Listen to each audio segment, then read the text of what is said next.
Se suponía que el mayor Otto Skorzeny no ganaría esa noche. El terreno era inapropiado. Las probabilidades eran erróneas. La inteligencia era incompleta. Y el enemigo contaba con todas las ventajas: reflectores, líneas de fuego superpuestas y nidos de ametralladoras calibrados para matar a todo lo que se moviera. Cualquier asalto normal habría terminado en una masacre. Pero Skorzeny no atacó como un comandante normal. Sus hombres no gritaron órdenes de carga. Ni siquiera susurraron. Avanzaron sigilosamente como depredadores atentos a un latido. Sin botas raspando la roca. Sin tintineo metálico de acero. Solo respiración controlada, y una promesa: ser vistos si morimos. Dentro de la posición aliada, los centinelas observaban la oscuridad y no veían nada. Supusieron que el silencio significaba seguridad. Se equivocaban. Porque para cuando el miedo se apodera de ellos, una guerra en la sombra ya ha terminado. Skorzeny creía que los nervios podían convertirse en una espada más afilada que el acero. Mientras otros comandantes veneraban la artillería y las tácticas de choque, él construyó algo mucho más peligroso: presencia sin previo aviso. Soldados que borraban el sonido. Soldados que borraban la vacilación. Y en un mundo donde cada batalla se medía en truenos, él armó el silencio. Los historiadores escribirían más tarde que la primera señal de sus incursiones fueron los últimos 3 segundos. Una explosión. Una brecha. Luego, la desaparición. No quedaron cuerpos. Ni rastros. Solo preguntas. ¿Cómo se convierten los hombres en fantasmas? ¿De dónde surge el coraje cuando se prohíben las palabras y el instinto reemplaza las órdenes? Y como un oficial de caballería con cicatrices, tachado de excéntrico, ¿forja una doctrina más aterradora que cualquier descarga de artillería? Esta es la historia de cómo el silencio se convirtió en un arma, y cómo un comandante demostró que el sonido más letal en el campo de batalla es el que nunca se oye venir. Antes de que el mundo temiera su silencio, Otto Skorzeny era solo un oficial más con el que el alto mando alemán no sabía qué hacer. No encajaba en el molde, demasiado poco convencional para la doctrina de desfile, demasiado analítico para la obediencia ciega. No provenía de la tradición de la infantería de élite ni de la aristocracia prusiana. Provenía de la caballería, obsoleta en 1943, un artefacto de un estilo de guerra desaparecido. Y en todo el cuerpo de oficiales, existía una regla discreta: los soldados de caballería no inventan tácticas, siguen órdenes. Skorzeny rompería esa regla antes de que nadie se diera cuenta de que la estaba reescribiendo. La cicatriz en su rostro no provenía de la gloria en duelos, como afirman algunas leyendas. Provenía de la terquedad, esa terquedad que se niega a quedarse donde está. El corte irregular que iba desde la oreja hasta la mandíbula le daba un perfil lobuna, y la gente asumía que lo hacía intrépido. Pero la verdad es más simple y peligrosa: lo hacía observado. La gente juzgó la cicatriz mucho antes de juzgar la mente detrás de ella. Pensaron que estaban viendo a un luchador. Estaban viendo a un estratega. La perspicacia de Skorzeny no provenía de los libros de texto. Provenía de observar a los soldados entrar en pánico. Las largas noches en posiciones avanzadas le mostraron algo que la mayoría de los generales nunca ven: el momento antes de que un soldado se derrumbe. Observó el mismo patrón: el ruido era enemigo de la disciplina. Cuando comenzaban las descargas y los gritos llenaban el aire, los hombres, reaccionó, no actuó. ¿Pero en silencio? ¿Con anticipación? Sus sentidos se agudizaron. Se detuvieron lucha-guerra y empezó sentimiento eso. El silencio no era ausencia. El silencio era presión. Una vez escribió en una carta: quien espera en el ruido es un soldado. Quien espera en silencio es una espada. Esa fue la semilla de su doctrina. Pero el ejército que lo rodeaba no lo entendía. Querían tropas de choque agresivas, no caminantes fantasmas. Querían símbolos de heroísmo, ataques contundentes, cargas gloriosas, oficiales cargando con la pistola en alto con valor cinematográfico. Skorzeny sabía que todo eso era teatro. Quien grita primero, muere primero, observó. Y esa creencia lo convertía en un caso aparte en una guerra obsesionada con el espectáculo. Sus compañeros lo desestimaron discretamente. Decían que su cicatriz le provocaba el síndrome del héroe. Que quería destacar. Que intentaba inventarse una nueva reputación. Ninguno de ellos se dio cuenta de que no estaba inventando nada, estaba escuchando, observando. Comparando errores en docenas de compromisos. Vio algo que nadie más buscaba, un patrón de miedo. Las tropas aliadas, especialmente los reclutas recién llegados, dependían del ruido como consuelo. Disparos, bengalas, conversaciones por radio, todos estos sonidos significaban todavía tenían el control. Cuando esos sonidos se desvanecieron, la ansiedad se apoderó de todo. Un campo de batalla silencioso no estaba en calma, era desconocido. Y el cerebro humano teme a lo desconocido más que a las balas. La psicología antes que las armas, la mayoría de los oficiales ni siquiera pensaban en esos términos. El momento en que todo cambió se produjo durante una patrulla de reconocimiento nocturna. Un pequeño escuadrón de soldados alemanes se tambaleó hacia las posiciones del flanco enemigo, pero los defensores estaban exhaustos, descuidados, charlando en voz baja. Una doctrina normal habría abierto fuego de inmediato y se habría retirado. Scorzeni los contuvo en silencio. Escucharon, esperó y notó algo escalofriante. Cuanto más duraba el silencio, más nerviosos se ponían los defensores imaginando amenazas. Ellos cierra formas que no existían. Quemaron energía luchando contra fantasmas. Esa noche, el silencio los derrotó antes que el acero. Scorzeni se dio cuenta de que esto no era solo una táctica, era una palanca. Una forma de usar la mente del enemigo como arma. Ganar sin anunciar tu presencia. Quebrantar la moral antes de romper las líneas. La primera vez que lo propuso formalmente, el alto mando lo miró fijamente como si hubiera sugerido reemplazar los fusiles con cantantes de ópera. Querían morteros, artillería, destacamentos más fuertes, pero no lo entendían.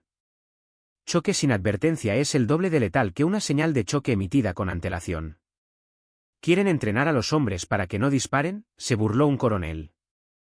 Scorzeni respondió, tranquilo y frío, no. Quiero entrenarlos para que maten antes de que el enemigo sepa que hay algo a lo que disparar. Esa frase se convertiría en leyenda. Aún así, la doctrina no cambia por citas ingeniosas. Cambia porque la guerra obliga a la gente a admitir lo que funciona. Y en 1943, Alemania se estaba quedando sin tiempo, sin hombres y sin ilusiones. Las victorias sonoros habían terminado. El frente se derrumbaba. De repente, un oficial que creía en la precisión por encima del espectáculo ya no parecía excéntrico, parecía útil. Así que le dieron una oportunidad, una unidad. Un grupo de prueba. Nada más. En teoría, apenas era una compañía. En el campo de batalla, se convertiría en un martillo invisible. Sin embargo, antes de poder convertirlos en sombras, tuvo que borrar algo aún más fuerte que los disparos, el ego. A los soldados se les enseña que el coraje es ruido, cañones centelleando, botas pisando fuerte, hombres cargando. Scorzeni enseñó lo contrario, el coraje es cuando nadie te ve venir. ¿Pero podría la infantería endurecida aceptar el silencio como fuerza? ¿Podrían los asesinos convertirse en fantasmas? ¿Y se doblegaría el orgullo ante un método que despojaba de gloria? El ejército le proporcionó voluntarios. Lo que Scorzeni necesitaba eran creyentes. Y la creencia tendría que forjarse en la oscuridad. La transformación estaba a punto de comenzar. Pero antes de aprender a atacar, tendrían que aprender a desaparecer. La primera regla en la escuela de Scorzeni era sorprendentemente simple: hacer que el silencio pareciera peligroso. No pacífico. Peligroso. Quería un silencio que rechinara los dientes. Quería una quietud que sonara como contener la respiración antes de una caída. Así que el entrenamiento no empezaba con puntería ni mapas. Empezaba con la respiración. Al amanecer, formaba a los hombres y los obligaba a contar sus respiraciones en voz alta, para luego dejar de contar. Aprendieron a sentir el intervalo entre inhalaciones, a medir el tiempo con los latidos del corazón. Los cronometraba hasta que podían distinguir cuando habían pasado 3 segundos sin reloj. ¿Por qué 3 segundos? Porque 3 segundos es la ventana del cerebro humano para convertir el pensamiento en acción. En 3 segundos, un centinela decide ignorar, investigar o disparar. Scorzeni enseñó a sus hombres a controlar esa ventana. Luego vinieron las botas. El cuero es ruidoso. Así que envolvieron las suelas en tela. Las hebillas de metal se envolvieron, los bolsillos se vaciaron de cadenas tintineantes. Despojó a los soldados del ruido accidental hasta que el movimiento mismo se convirtió en un estudio de contención. Los instructores marchaban sobre la grava y luego susurraban, ahora intenta sin la grava. Los reclutas maldecían, tropezaban y fracasaban, hasta que aprendieron a leer el suelo como un ciego lee una habitación. Aprendieron a distinguir entre una piedra y una huella de bota. Pero el silencio físico fue solo el principio. Introdujo comandos gestuales, señales sutiles con las manos, un tirón de manga, una inclinación de cabeza, y enseñó a los escuadrones a moverse como si un solo cuerpo albergara muchas extremidades. Las radios se usaban solo al más alto nivel, sobre el terreno, las voces eran armas que debían descartarse. La unidad practicó acciones sencillas una y otra vez hasta que el reflejo reemplazó al pensamiento. Recargar al tacto, colgar un rifle sin ruido, abrir una puerta sin el clic de una bisagra. Aprendieron a integrar sus propios sonidos en la ausencia. La parte más controvertida de su programa era el entrenamiento ligero. Llevaba a los hombres a graneros, sótanos y barracas abandonadas, encerrándolos en completa oscuridad. Durante horas, gateaban, buscaban a sus compañeros a tientas y descifraban órdenes solo con el tacto. Algunos reclutas entraban en pánico. Otros vomitaban. Los registros muestran que a muchos los expulsaron por estrés psicológico. Fue brutal. Funcionó. También realizó ejercicios por etapas contra unidades amigas que no tenían ni idea de cuándo esperar nada. Al principio, los defensores se rieron, el ruido da confianza. Luego, la risa cesó. Los hombres empezaron a admitir la verdad, el silencio es una olla a presión para la imaginación. Los soldados empiezan a inventar movimientos en la oscuridad. Se vuelven presa de sus propios pensamientos. Los soldados de Scorzeni aprendieron a ser el susurro que convence al otro bando de que están rodeados. Había ciencia en el método. Explotó el cableado humano básico, la incertidumbre activa la amígdala, el centro del miedo en el cerebro, y el miedo cortocircuita el entrenamiento. Cuando las personas no pueden predecir lo que viene, recurren a patrones de supervivencia simples. Disparar primero, preguntar después. Al eliminar las señales, Scorzeni obligó a los enemigos a fabricar señales, sombras, una bota que se mueve, una ramita que se rompe. Esas amenazas imaginarias causaban más daño que cualquier bala porque desperdiciaban la atención. Obligaban al enemigo a buscar atacantes fantasmas, a agotar la vigilancia, a cansarse antes del asalto real. No ignoró el entrenamiento con armas. Simplemente reordenó las prioridades, silencio, luego velocidad, luego violencia. Cada descarga se practicaba como una coreografía, 1, 2, desaparecer. Los soldados ensayaban la sincronización de un disparo hasta que parecía un paso de baile. La violencia debía ser precisa, casi quirúrgica, porque el ruido era irreversible. Una vez que comenzaba el sonido, la sorpresa se desvanecía. Tenías una oportunidad. Los instruyó para que la usaran como un bisturí, no como un mazo. La disciplina se imponía no con amenazas, sino con rituales. Creó pequeñas ceremonias privadas, un gesto de asentimiento silencioso antes de cada operación, una forma compartida de doblar una bufanda, una frase susurrada entre hombres que significaba, recuerda la respiración. Estos rituales fomentaban la concentración comunitaria. Reemplazaban la bravuconería jactanciosa por un pacto compartido, no dejaremos que el orgullo arruine el plan. El orgullo quebró la doctrina. El ego hizo gritar a un soldado. Así que el ego tuvo que ser reemplazado por algo más profundo, la creencia de que el anonimato en sí mismo era honor. Los escépticos se expresaban abiertamente. Algunos oficiales superiores lo calificaban de cobardía. Otros, de anti-alemán.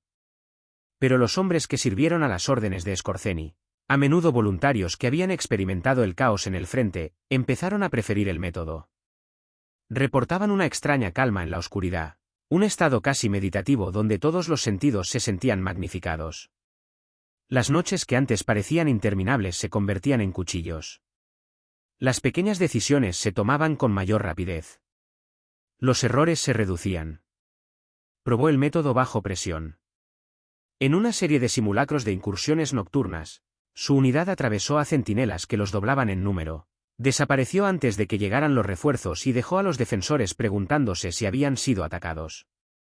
Tras un ejercicio, un intendente capturado escribió más tarde: disparamos a la nada durante 10 minutos y luego nos dijeron que nos habían capturado. La humillación de desperdiciar munición y energía por la ausencia era parte de la lección que Skorzeny quería que aprendiera el enemigo. También hubo un coste moral. Algunos soldados nunca se desconectaban completamente de la oscuridad. El silencio los reconectaba. Hablaban menos, reían menos y, a veces, se despertaban con las manos apretadas como si aún empuñaran un rifle. Skorzeny monitoreó estas señales y rotó a los hombres antes de que el daño se volviera permanente. Quería fantasmas que aún pudieran vivir a la luz del día. La línea entre el condicionamiento necesario y los hombres destrozados era delgada. La sorteó porque una doctrina que destruye a sus propios soldados no puede perdurar. Al final del programa, los reclutas podían moverse por un campo sin luna sin ser oídos por un hombre a 3 pasos de distancia. Podían desactivar la lámpara de un centinela sin que el filamento de la bombilla hiciera mella. Podían entrar en una caseta, abatir a un oficial y marcharse antes de que el cerebro del centinela hubiera programado la secuencia: ruido, alarma y respuesta. Esa habilidad convertía a la unidad en un instrumento quirúrgico, no tanto en un escuadrón. Sin embargo, el silencio por sí solo no triunfa. El silencio crea la oportunidad, pero alguna fuerza debe explotarla. Aquí es donde la doctrina pivota de la teoría a la ejecución: la velocidad. ¿Cómo se transforma a un oponente nervioso en uno destrozado en menos de 30 segundos? ¿Cómo se transforma el silencio en pánico tan rápido que el enemigo no puede recuperarse? El siguiente paso fue entrenar no solo para moverse sin ser visto, sino para atacar. Tan rápido el cerebro no tiene tiempo para pensar. La unidad que había aprendido a callar ahora necesitaba aprender a moverse con velocidad. Y enseñar a los hombres a moverse como un rayo después de vivir como fantasmas sería el cambio más difícil de todos. Habían dominado el silencio. Ahora Skorzeny exigía velocidad, repentina, quirúrgica, casi brusca en su brutalidad. La regla era simple e implacable: una vez que termina la sorpresa, tienes 3 tiempos para convertir la confusión en colapso. Espera más, y el enemigo se reagrupa. Actúa más rápido, y sus mentes se fracturan.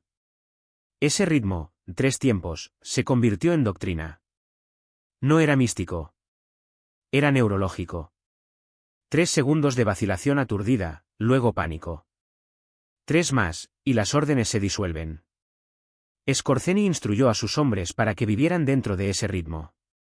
El entrenamiento cambió. Donde antes se arrastraban como fantasmas, ahora corrían como relámpagos al llegar la señal. Los ejercicios se convirtieron en competencias instantáneas: un centinela caído, una lámpara destrozada, 3 detonaciones medidas, y luego la desaparición. Cada acción debía ser precisa. No había lugar para la improvisación cuando cada segundo contaba. Los hombres practicaban irrumpir en las puertas, neutralizar un objetivo y desaparecer bajo una cuenta regresiva mental. Aprendieron a poner fin a la violencia antes de que el cerebro del enemigo pudiera traducirla en órdenes. Enseñó una cadencia sencilla: acercarse en silencio, tocar y congelar, atacar con 3 ráfagas controladas y retirarse como si no se hubiera estado allí. Suena teatral, pero fue brutalmente efectivo. La primera vez que representaron la secuencia para oficiales superiores, un coronel gritó: «Eso no aguantará bajo fuego real». La unidad demostró que se equivocaba en cuestión de semanas. Los hombres de Skorzeny aprendieron a pensar a pequeña escala y con mayor rapidez. Las tácticas cambiaron del territorio a los plazos. En lugar de tomar una colina y defenderla, buscaban controlar un instante de 30 segundos dentro de la conciencia del defensor. Controla el momento y controlas la onda expansiva de la moral. No necesitas mantener el terreno, necesitas dejar huella en el sistema nervioso del enemigo. Ese cambio requirió nuevas habilidades.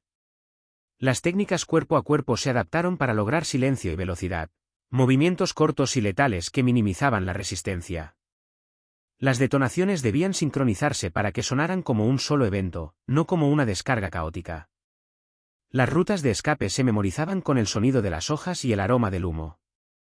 Los exploradores se entrenaban para contar no los pasos, sino los latidos del corazón, Cronometraban su exfiltración al ritmo de los proyectiles distantes, asegurándose de moverse cuando la atención del enemigo estaba en otra parte.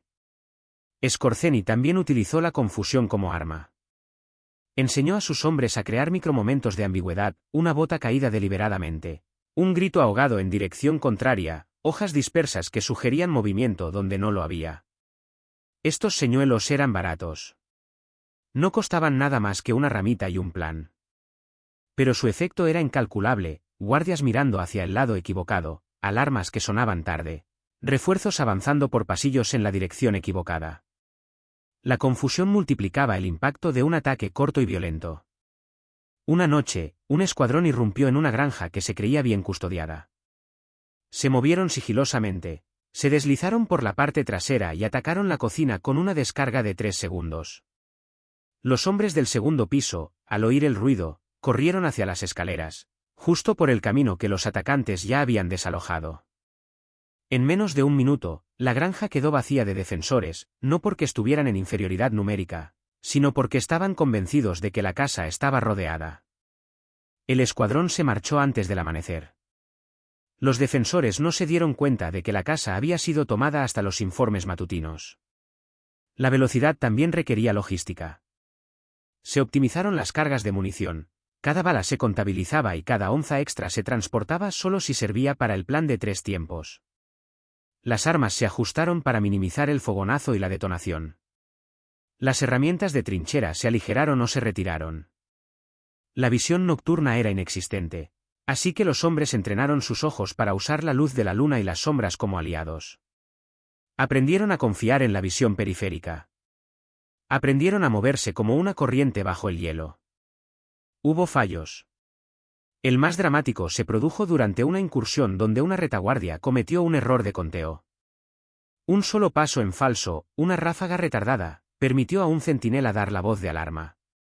El ruido se amplificó, cundió el pánico y la unidad apenas logró escapar con bajas. Scorzeni no castigó al hombre con furia, usó el error como una lección inculcada en su doctrina. La unidad repitió el escenario hasta que el error de conteo no se repitió. Se convirtió en parte de su memoria muscular comprobar una y otra vez, respirar durante la fracción de segundo antes de la ráfaga y sincronizar no solo los fusiles, sino también los latidos del corazón. Psicológicamente, la velocidad cambió la naturaleza del coraje. En lugar de heroicidades prolongadas, se les pedía a los soldados que condensaran la valentía en una fracción de tiempo, una concentración casi meditativa donde el instinto y el entrenamiento se fusionan. Era aterrador que les enseñaran a confiar en una ventana de 3 segundos. Era aún más aterrador que les enseñaran a confiar en que sus compañeros actuarían exactamente como uno lo haría. Ese nivel de coordinación generó una confianza colectiva que se propagó más rápido que el miedo. Scorzeni también entendía la publicidad, como las historias moldean la moral. Animaba a los supervivientes a contar una versión simple y coherente de los hechos, un ataque inesperado, 3 breves estallidos, y luego silencio. Estas historias circulaban más rápido que las tácticas. Para un enemigo, sonaban a fantasmas. Para los futuros reclutas, eran un desafío. La leyenda se alimentaba sola. El miedo es algo social, un rumor a través de un cable se convierte en una doctrina en una trinchera. ¿Pero podría la velocidad mantenerse contra enemigos que se adaptaban? Cuando los oponentes empiezan a esperar relámpagos, hay que convertirse en una tormenta. Los aliados empezaron a notar patrones, ataques repentinos, enfrentamientos breves, defensores desconcertados. Scorzeni tuvo que evolucionar, añadió imprevisibilidad a la velocidad. A veces, la ráfaga consistía en 2 disparos. A veces, 4. En ocasiones, la unidad dejaba una estela tenue, por lo que el enemigo esperaba un seguimiento donde no lo había. Enseñó a sus hombres a ser inconsistentes, deliberadamente, para evitar que la mente del oponente se fijara en un patrón. Y entonces llegó el clímax táctico, la incursión que lo puso todo a prueba. La inteligencia sugería que el enemigo estaría en alerta máxima, guardias recién rotados, focos activados y una pequeña reserva cercana. Todos decían que la misión era imposible. El número estaba en su contra. La tecnología estaba en su contra. La lógica abogaba por la cancelación. Scorzeni miró el mapa, las líneas de cresta y la sincronización de las rondas de centinela. Vio una abertura donde otros veían una trampa. Vio 3 segundos dentro de un patrón de reacción humana que aún podía ser manipulado. ¿Podrían lograrlo? ¿Podrían el silencio y la velocidad, juntos, doblegar a un enemigo preparado? ¿Podría un puñado de hombres entrenados fracturar el nervio de una posición fortificada en menos de un minuto? La respuesta llegaría bajo los reflectores, en las peores condiciones posibles. Y el fracaso sería rotundo. Lo declararon imposible antes de que la primera bota tocara tierra. Los informes de inteligencia eran un libro de contabilidad desfavorable, el objetivo estaba reforzado, el perímetro se duplicó y los reflectores estaban conectados a cables trampa que bañarían el valle de un blanco cegador a la menor perturbación. Las reservas estaban a 10 minutos de distancia, lo suficientemente cerca como para cortar una fuga, lo suficientemente cerca como para convertir un éxito en una tumba. En el papel, la misión parecía una lista de bajas. En los comedores, los hombres cruzaban los dedos. En la tienda de los oficiales, se oían voces que abogaban por cancelar. Aún así, el plan siguió adelante.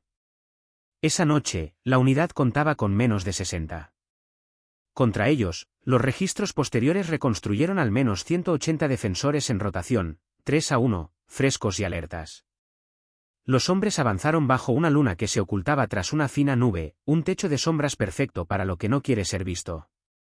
Sus rostros no estaban pintados con camuflaje, sino con la mirada vacía de quienes han experimentado la espera. La respiración se aceleró. Los dedos contaron los latidos del corazón. La aproximación fue la primera victoria. Recorrieron un camino que, según inteligencia, no existía, una zanja de drenaje, una reentrada en la ladera, una hilera de viejos postes de cerca cuya madera podrida amortiguaba el sonido. Cada paso fue ensayado hasta que la costumbre reemplazó al pensamiento. La unidad llegó al perímetro y se detuvo. Durante 20 minutos permanecieron tendidos como un campo de muertos mientras los centinelas giraban y los reflectores los pasaban rápidamente.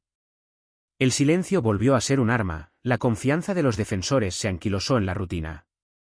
Se apoyaron en el zumbido de los generadores y el resplandor de las bombillas, y se convencieron de que la noche no podía volverse en su contra.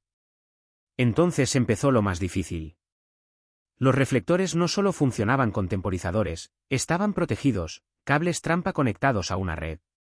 Cualquier mano torpe, cualquier golpe que se oyera por casualidad, cualquier enganche en el cable, haría saltar la luz por todo el valle.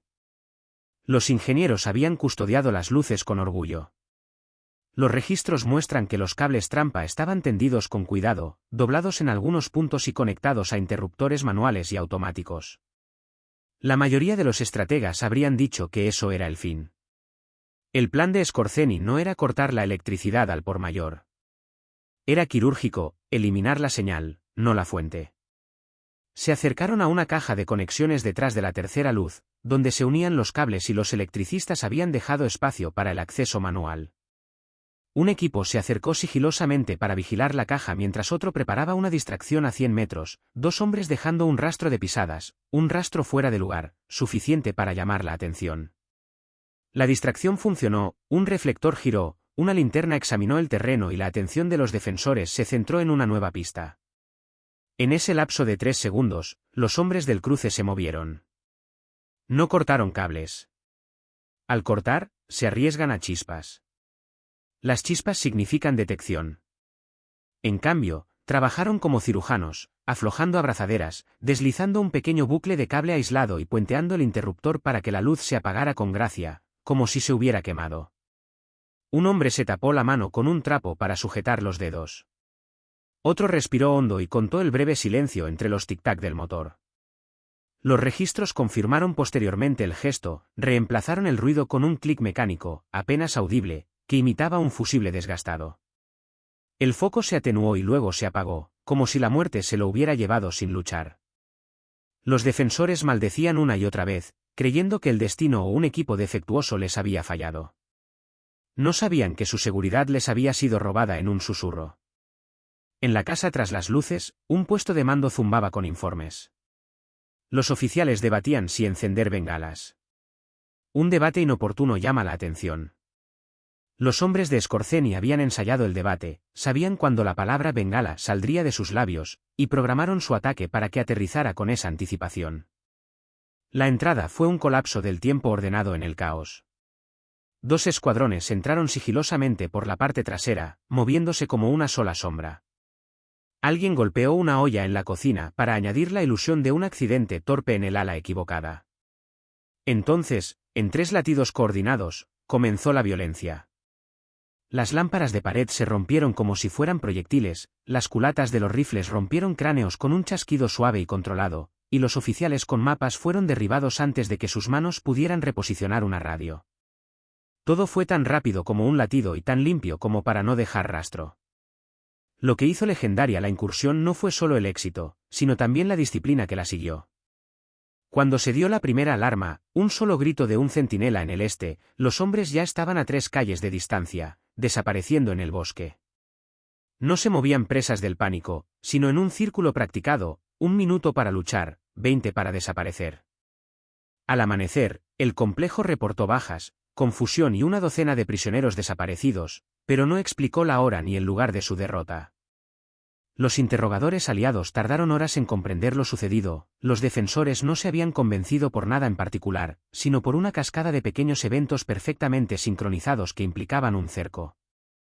Las secuelas fueron un estudio de daño psicológico. Se dispararon proyectiles contra las sombras durante horas. Los hombres arañaron fantasmas y recargaron una y otra vez. Se malgastó munición por ausencia. Sus comandantes admitieron más tarde, en privado, que la humillación de disparar a la nada dolía más que el daño físico. El ataque no se había tratado de matar a una guarnición, se trataba de eliminar la certeza. Cuando la certeza desaparece, una unidad se derrumba desde dentro. Pero nada perfecto permanece oculto. Se corrió la voz. Los informes se filtraron a través de la cadena de mando y llegaron a los informes de inteligencia. La redada se convirtió en el tipo de historia que viaja en susurros, un ataque que surgió de la nada, un apagón que parecía como si la noche se hubiera vuelto contra sus traidores, hombres moviéndose como humo y desaparecidos al amanecer.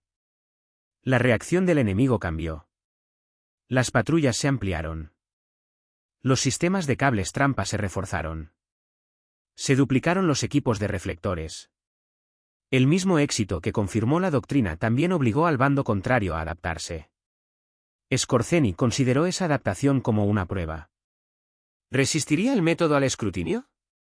¿Podría el silencio seguir siendo una palanca cuando los oponentes empezaban a esperar silencio? Comprendió que la doctrina debe ser flexible, el fantasma a veces debe dejar huellas para seguir siendo temido. Y aquí se infiltró la dimensión política, porque las victorias sin desfile, sin estandarte ni una entrada clara en el mapa generaban sospechas. Los comandantes hacían preguntas. Los oficiales de propaganda preferían los triunfos visibles. Había una tensión entre el éxito quirúrgico y el deseo militar de reconocimiento. ¿La incursión hizo a los hombres invencibles? No. Los hizo peligrosos y vulnerables. Cada operación posterior sería más aguda, más rápida, y alternativamente, arriesgaría más de lo que salvaría. Los hombres que desaparecieron en la noche llevaban consigo un sabor a victoria que podía volverse adictivo. Los comandantes que presenciaban las historias de fantasmas querían replicar la gloria sin comprender el precio. En resumen, el éxito trajo enemigos, tanto internos como externos. La noche en que debieron morir se convirtió en la noche en que fueron estudiados. Los aliados cambiaron de táctica, Scorzeni ajustó su método. Y en algún lugar de los territorios ocupados, un centinela que había estado en aquella granja despertó por la mañana con un miedo nuevo e inquebrantable: el silencio podría ser lo más peligroso de todo. Al terminar la guerra, la mayoría de los comandantes llevaron su legado en medallas, menciones o monumentos. Scorzeni llevó el suyo en silencio, el mismo silencio que él mismo había convertido en arma. Sus métodos no desfilaban. No encajaban en rollos de propaganda llenos de motores rugientes y discursos rimbombantes en el campo de batalla. Sus victorias no dejaron ángulos de cámara heroicos. Solo huecos. Minutos perdidos. Pasillos silenciosos despejados antes de que nadie comprendiera que los había golpeado. Y los ejércitos que sobrevivieron a la guerra, especialmente los victoriosos, se sintieron incómodos al admitir que algunas de sus pérdidas más humillantes no se debieron a una potencia de fuego abrumadora, sino a psicología. El historial de sus incursiones fue estudiado, pero nunca celebrado. Los aliados escribieron sobre saboteadores desconocidos, comandos infiltrados, o unidades nocturnas irregulares, y rara vez lo nombraron directamente, en parte por precaución, en parte por orgullo, en parte porque es difícil creer en el silencio sin parecer temeroso. Tras la guerra, surgió una extraña ironía: el mundo copió a Skorzeny sin reconocerlo. Los manuales de doctrina de varios ejércitos introdujeron discretamente el entrenamiento en movimiento sin firma. Los archivos de las Fuerzas Especiales Británicas enumeran ejercicios de infiltración táctil, casi idénticos a sus ejercicios de campo. La doctrina estadounidense sobre operaciones especiales declaró posteriormente que el primer golpe debe impactar en los nervios del enemigo, no en sus defensas. Las fuerzas especiales actuales, aquellas que las películas glorifican, se basan precisamente en esos pilares: sigilo primero, velocidad después, violencia después. El plan es inconfundible. Los libros de historia moderna lo mencionan solo cuando es necesario, generalmente con un breve párrafo o una advertencia moral. Es más fácil atribuir méritos a la tecnología que a la técnica, más fácil elogiar las victorias ruidosas que las silenciosas. El silencio avergüenza a las convenciones.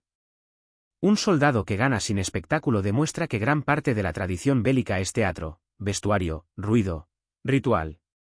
Eso amenaza egos mucho más antiguos que la pólvora. Y aquí es donde su legado se vuelve más filosófico que táctico: redefinió lo que se siente al tener poder. La mayoría de los ejércitos creen que el poder es ruidoso: tanques rugiendo, artillería detonando, un cielo lleno de aviones ahogando el pensamiento. Skorzeny argumentó lo contrario. El poder es cuando el enemigo nunca llega a gritar. Pero el costo de construir algo invisible es que la historia a menudo pretende que no puede verlo. Algunos de sus hombres dijeron más tarde que lo que les enseñó no era una táctica, sino una visión del mundo: moderación antes que ferocidad, disciplina antes que bravuconería, paciencia antes que aplausos. Aprendieron que el silencio no es pasivo, es la presión que doblega el coraje del enemigo hasta que se resquebraja. Otros dijeron que su mayor habilidad no era el sigilo, sino su comprensión de la fragilidad humana, como el pánico no comienza con las balas, sino con la imaginación. El miedo es la única arma que se recarga sola. ¿Qué significa ser el arquitecto de una doctrina que casi todas las fuerzas de comando usan ahora, pero que tu nombre se ha borrado del plano? ¿Es eso un castigo por oscuridad, o una reivindicación? Porque si el silencio es un arma, el anonimato es consecuencia de usarlo demasiado bien. Incluso su cicatriz, antes vista como prueba de arrogancia o imprudencia, adquiere un nuevo significado en retrospectiva. No era un adorno. Era un recordatorio de que el mundo escucha primero el espectáculo. La gente creyó en la cicatriz antes de creer en la mente que la sostenía. Esperaban brutalidad, no estudio. Esperaban pelea, no disciplina. En cierto modo, ese error de juicio se convirtió en un camuflaje tan poderoso como las sombras en un campo. Lo subestimaron, y la subestimación es solo otra forma de ceguera. Los soldados que entrenó nunca se convirtieron en celebridades. No existen películas de guerra que los identifiquen por su nombre. Su existencia se rastrea principalmente en informes posteriores a la acción, llenos de elipses, agencias desconocidas e infiltración de fuerzas no identificadas. La documentación, sonidos como fantasmas porque el método era fantasmal. El silencio no deja titular. Deja un espacio en blanco. Pero en el mundo moderno, sus huellas están por todas partes. En el lema de los SEAL, el único día fácil fue ayer. En la doctrina británica de la SBS sobre la entrada invisible. En los rescates quirúrgicos de rehenes del GSG-9. En las unidades israelíes Sayeret despejando un complejo sin disparar hasta el último segundo. Skorzeny demostró algo incómodo: el campo de batalla del cuerpo es más pequeño que el de la mente. ¿Cuál es entonces su legado? Una paradoja: ganó borrando la presencia, y fue borrado con ella. Y quizás esa sea la forma más auténtica de coherencia. Fue pionero de un estilo de guerra basado en la invisibilidad, y la historia le siguió la corriente. El mundo recuerda el trueno. Rara vez recuerda la espada que se apretaba silenciosamente contra la garganta antes el trueno llega. Por eso, incluso ahora, en escuelas de formación en continentes alejados, los instructores enseñan a los jóvenes reclutas un principio sin citarlo: el soldado más silencioso controla la noche. No saben de quién es la sentencia que repiten. No necesitan saberlo. La doctrina sobrevivió al hombre. Porque algunas victorias son demasiado silenciosas para ser recordadas. Pero imposible de olvidar. La historia celebra los cañones, pero el futuro se forja a partir de las sombras que los precedieron. Si historias como esta te hacen replantearte todo lo que creías saber sobre la guerra, quédate en este canal. La siguiente película explora la operación donde el miedo triunfó antes de que se disparara un solo fusil.